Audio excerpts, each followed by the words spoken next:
Morning, JD. Morning, Joe. Good Friday, so it's a great day. Yeah, it is a good day, and the fact that we've got the weather, I think, is going to perk everybody up. As we know, the sun provides vitamin D, and it's the feel-good factor. So being out in it today, everyone who's got gardens, who are lucky enough to have gardens, or can go for a walk, I'm hoping will kind of boost everyone's mood. Your garden is beautiful. I can really hear the birds. Beautiful, isn't it? We're just right next to Atterbury Nature Reserve and the Trent, so we Oh. have so much nature come through. We've had a couple of foxes, and we've also have hedgehogs as well, which I haven't seen for years. So you're joining me today because as a natural healing expert, you're here to tell us how we can cope when we're not feeling quite so great, especially in times of coronavirus and, just being self-isolated. I mean, it's such an uncertain time, and self-care is so important. But I think the first point to really say there's no right way to respond in this situation. There isn't any right or wrong way. But there are coping mechanisms we can be aware of, what we can try to incorporate into our lives. I mean, it's okay to be having a wobble. Everybody's so uncertain right now, and nobody knows how to respond. I mean, it's the first time we've gone through this, so there isn't any right or wrong. So first of all, to start there and to say it's okay to give yourself permission to care about yourself and kind of take some time out for yourself at this time. And for me, what works is memes, motivational quotes, mantras, however you want to call them, affirmations. There's so many different nice positive words I've been reading on social media recently, which has really boosted me. Really nice one. What I wanted to read out, what I read the other day, what really kind of resonated was the mind is like water. So when it's turbulent, it's difficult to see through. And when it's calm, everything becomes clearer.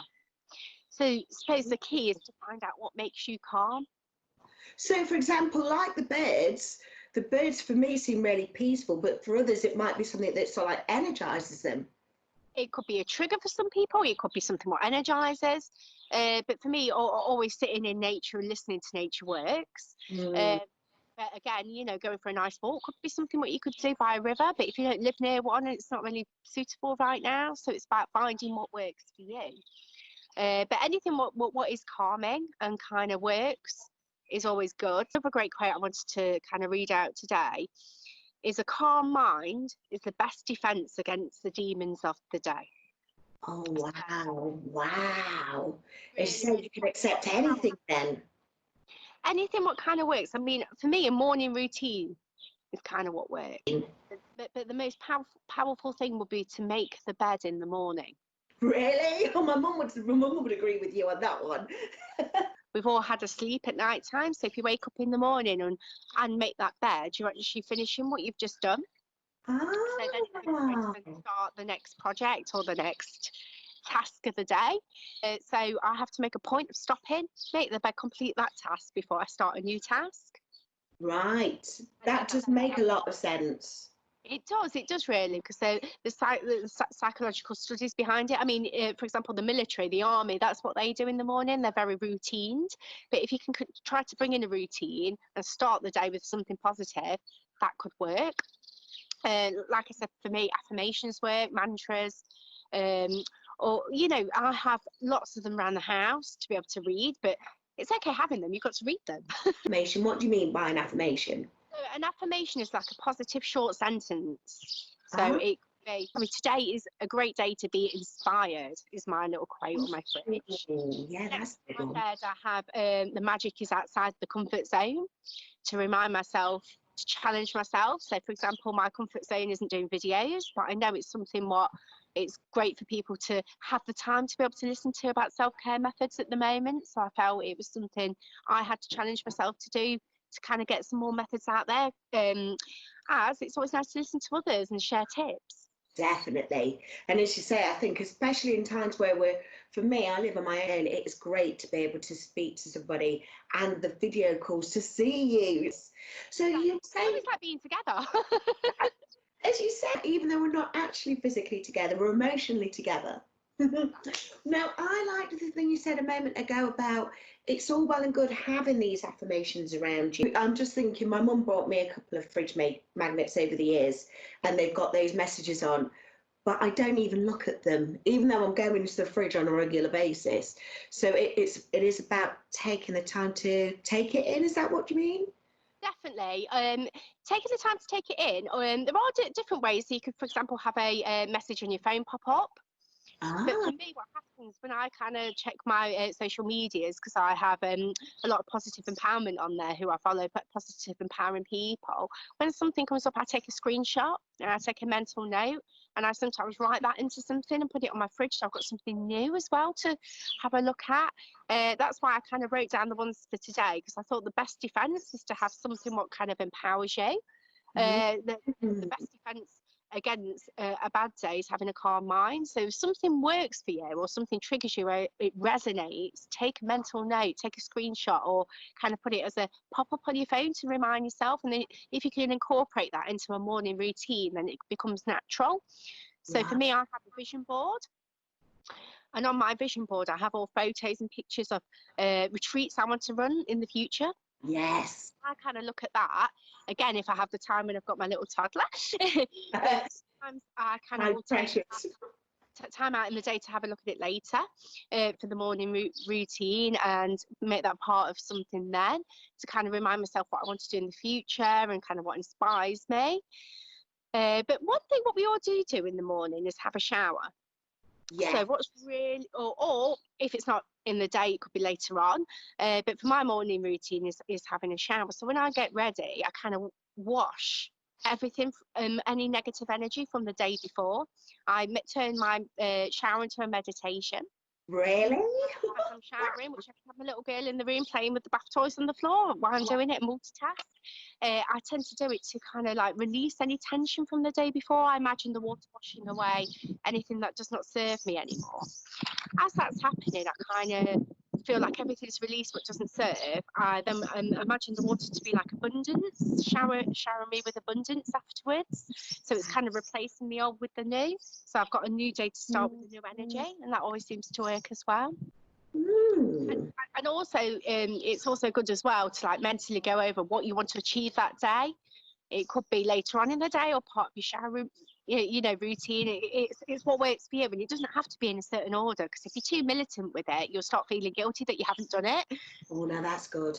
Yeah, that's a very good point. You can be flexible, just try to incorporate little bits each day, what kind of work to kind of give you that boost. But for me, if I kind of think, oh, today I've got my call with Joe, looking forward to that. That's my main thing to do in the morning, then enjoy the afternoon with my little girl. But I feel like I've accomplished something. So it's different for everybody again. But if you can think about something you want to achieve that day, I kind of just focus on the next 24 hours. If you focus on any more, then it can increase anxiety. But you're in control of what you do over those next 24 hours. And if you focus on that, what you want to achieve, that can be a nice way, especially in this time, to be able to manage your kind of positive thought pattern. And then, as you say, if you're doing that every day, then the thinking about the future will already be covered because you're doing this process every day. Exactly. Yeah. Exactly. What is it about routine and habits then that are so important? Well, there's a lot of studies over this in neuroplasticity. Something I'll talk about now is challenging your thoughts. So what happens is when you're bringing in like a new thought and a concept, you're actually rewiring your brain. It's called neuroplasticity. So it takes 21 days to create a new habit. So if you're in a position to really have time like we do now and think and have time to kind of create about the future, about what you want to bring in and what you want to achieve, and you've kind of got some form of plan, then you can start bringing in new habits to be able to change your behavior. Right. If that makes sense, because it takes 21 days to create a new habit and to change a thought pattern. If you think something new every day, so for example, my best way of doing it is through gratitude.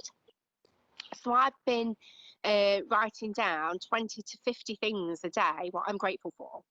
So it takes about 10 minutes out of your day. Some days it's really easy to list them. Some days you might want to reflect on what you did before and just repeat the same ones. Some days you might be more grateful for it. Exactly. And having that gratitude list is spending time to think about something positive for 10 minutes of your day. That for doing that for 21 days will rewire your brain, and that can be part of your self-care routine. And it can also be something what kind of creates on what you want to achieve as well. So, for example, for me, I've always been kind of grateful for everything I've achieved so far, and grateful for the things in the future what I'm planning to do, because it's a form of manifestation where you kind of creating your future through your belief system. But at the moment, I'm more focusing on what I'm grateful for in terms of running water, having clean water. I know it's something we discussed, like everybody in lockdown in Spain that doesn't have that clean running water in their house, how they're coping. It must be part of their routine to be able to buy bottled water.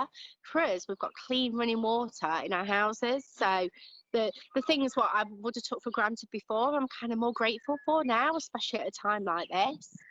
Especially having food in the fridge and our freezer, our pantry. We've got supplies in the house. We've got at least a week's worth of food. And also having heating, electricity. We've got entertainment. We've got hundreds of toys for our little girl, what we seem to be finding more and more on a daily basis. Like stuff from Christmas, what we keep on finding. Clothes, we've got clothes, all the basic essentials. What, for example, I know it's quite a deep subject, but people in India at the moment, they're going into isolation, and then some people are going to die of hunger over there because they don't have what we have. They don't have Tesco Express and Co-op down the road like we do. So I'm really grateful for the country we live in and the facilities we have, because it's actually really bringing things down to like the deep aspects of what we have on our doorsteps. And by repeating that, it's kind of keeping everything really high spirited, because we're just grateful for everything we have in the house. And for that then, is that where we hear so many people who are so angry about the fact that they're having to socially distance? But if we actually take a moment to look about what is happening inside our homes, it is a sanctuary, isn't it? It's not a prison, it's a sanctuary.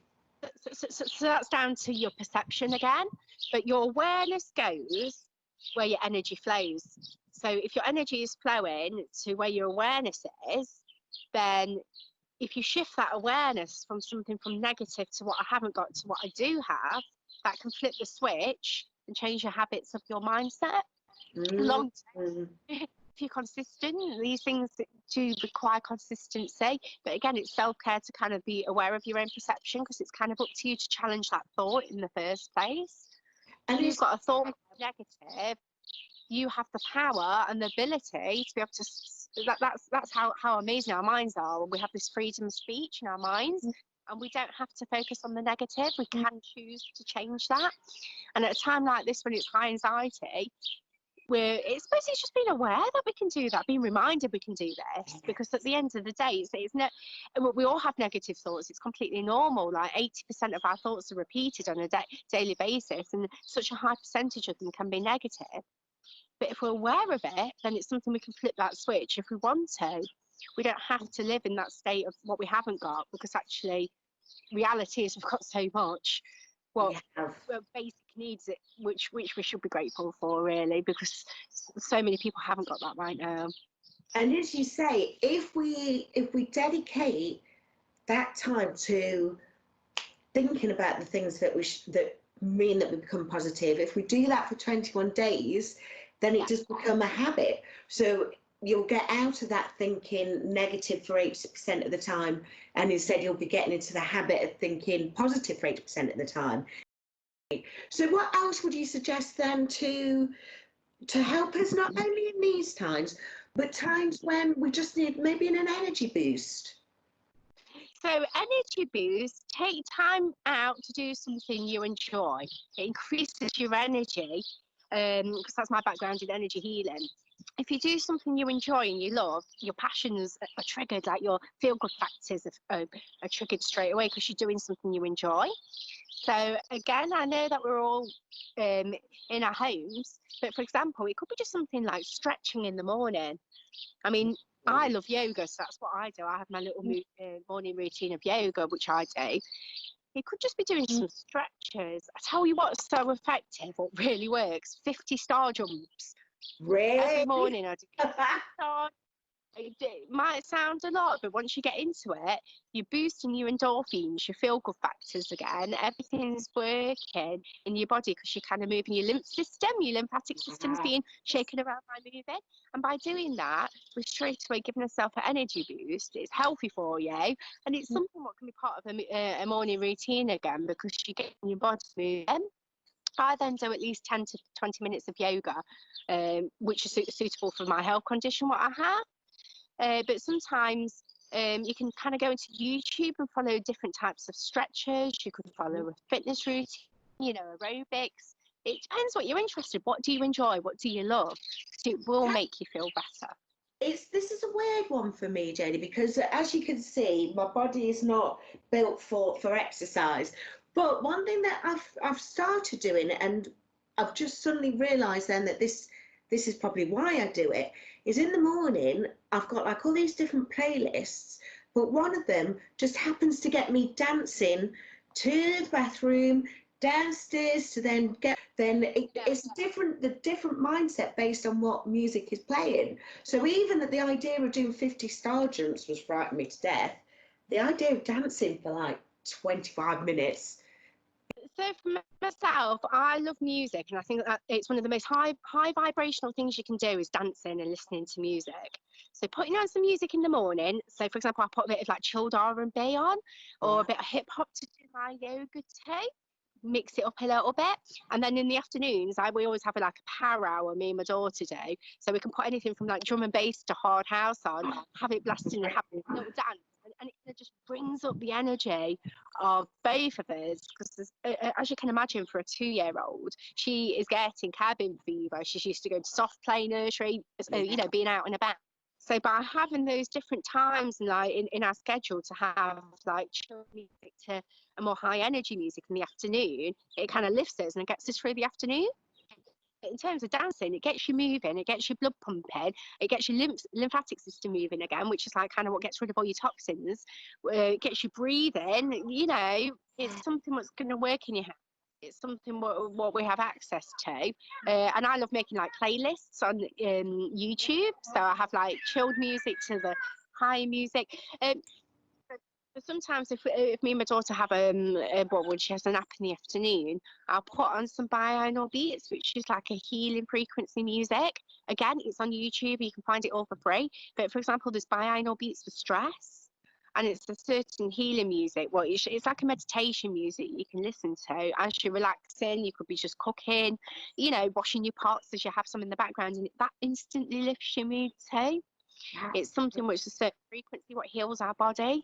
There's so much stuff, you can have it for pain, you can have it for anxiety, you can have it for sleep. There's so many different aspects to it that you can use. So if you're not into type of dance music, you could listen to something else what will lift your mood, which is actually a healing frequency too, binaural beats. And you know what I really liked you saying there, Jodie, is that you don't need to have to take that time out. You can be putting that great calming music on whilst you're washing the pots. 100%. So I meditate every day. I have done for the last 5 years, and it's changed my life. That rewires your brain. It kind of makes the grey matter come out in your brain, which makes your like problem solving skills increase, to your creativity, to kind of willpower. It works on so many different levels, and you don't have to be sat on a blanket kind of in a pose taking deep breaths with mudras to be able to meditate. You can meditate washing the pots as well. One lovely meditation I do is a walking meditation. As long as you're focusing on one thing, which is your breath, so a conscious breath in and out with your awareness on it is a meditation in itself. So you can be washing your pots, listening to a bit of music in the background, focusing on your breath in and out, and that can be a way of meditating through the day. So if you've got 16 things going off all in one go, it's about kind of closing them down and focusing on one thing, being still with your thoughts, and putting that awareness into your breath can be a lovely meditation. Now, help me with this, Jodie, because I used to do yoga in a class a few years ago, and I really struggled with the breath, and I just don't know. I don't understand when people say a deep breath. I don't understand what it is that they mean. But what it is, we actually shallow breathe. As adults, as human being adults, we shallow breathe, so we only breathe to here. All children are actually belly breathing, and something will happen in our lives what puts us into, unfortunately, where we actually just shallow breathe. So by being aware of your breath and actually breathing into your belly and back out again, you're actually putting yourself back into that deep breath. So being aware of this fact and actually then taking a conscious breath is where you're actually kind of going inwards, and that's what relaxes your system. So the reason I take 10 breaths is because once you've done 10 deep relaxing breaths, you will actually trigger your parasympathetic system, which is part of your nervous system, which helps your body to go into rest and repair. Right. Now, once you're in this rest and repair state, your body can then heal. So if you're not in this state, your sympathetic system's working, where you're doing your shallow breaths, and that's where you can be in a stress state as well, because you've got other factors going on, not concentrating on your breath. So when this happens, cortisol's released, and this kind of goes into your body and makes your pH levels into acidic mode. And this is where diseases can occur when you're in this state for long term. So if you're aware of your belly breaths actually activating your rest and repair system and getting you into the healing state, taking 10 active breaths a day in the morning can actually put yourself into a less stress state in the first place. Now, there's lots of ways of being able to do this because it actually releases tension from your body, so it puts you into a nice healing kind of mindset as well. So there's something called the 5-5-7 method. So you can take a deep breath in for 5 seconds, hold for 5, and then breathe out for 7. Now, this works for some people.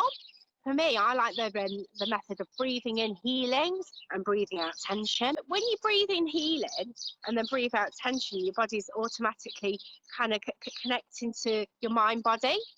And this is where, again, it's a form of meditation. Deep breath is triggering your body to heal itself. So you can use a mantra. Sometimes I say breathing in positivity and breathing out negativity 10 times with breaths. And sometimes I use colours as well. So I imagine like a golden healing light coming in and like a dark blue coming out. So the key is with breathing is to, when you bring your breath into your body, is to bring it as much further down into your belly as you can. So it's taking a breath in and letting it travel as far as you can into your belly, and then breathing out from the belly. Because that makes sense. Whenever I've done the breathing thing, I'm holding it here, like, you know, when you used to be a kid and you used to learn how to swim, and you do that. Yeah. I'm holding it here. Now, when, as you say, if I'm thinking about taking it here. What it is, we naturally shallow breathe to here, but that's what we naturally do. So it's kind of training your body into being aware of breathing it into your belly, because you're not doing that. So if you're aware that you're not doing it, then it's easy to actually train yourself to be able to do that when you're making a conscious breath. So, like I say, it's so powerful to kind of recapping, like looking at your breath work, looking at like training your brain into being positively gratitudely, and trying to do a morning routine with something positive, like a meditation in the shower, to yoga, to listen to a bit of music. But if you can try to find 3 times a day, 10 minutes to practice something of this self-care, you will feel more positive in 21 days. Obviously, the longer you do it, the better, because once it becomes a habit, it becomes natural to you, so you just do it every day. Yeah. And that's what I do. And that's kind of what keeps us very level and positive in our household at the moment at such a stressful time. We are kind of remembering the basics of our routines and making sure that we do them. Now, don't get me wrong, rest and sleep is as positive. I was telling my friend the other day, I had an actual evening to myself for free, and all I did was sit down and watch Netflix. I didn't even meditate. Yeah. But actually, that's what I needed that day. It's so important to keep a balance. And, you know, one day you might do more exercise than another, but don't be hard on yourself either. As long as you can find some part of that day what feels natural to do something positive, it can flip the whole day for you from negative to positive. Jenny, I'm so glad I've started this day with you, because already I know there's 3 things that I'm going to work on. It's perfect with all of them. Different things work for different people, but they're probably the most effective things you can think about doing: moving your body, writing down what you're grateful for, and practicing deep breathing are the most important things at this time. Or you can all do in your house, and it's something what you can do for free as well. So it doesn't cost you anything, just time. Love it. Well, Jodie, thank you so much for today, and thanks for certainly inviting me into your garden. Thank you so much. Right, happy Easter. Bye. Same to yourself.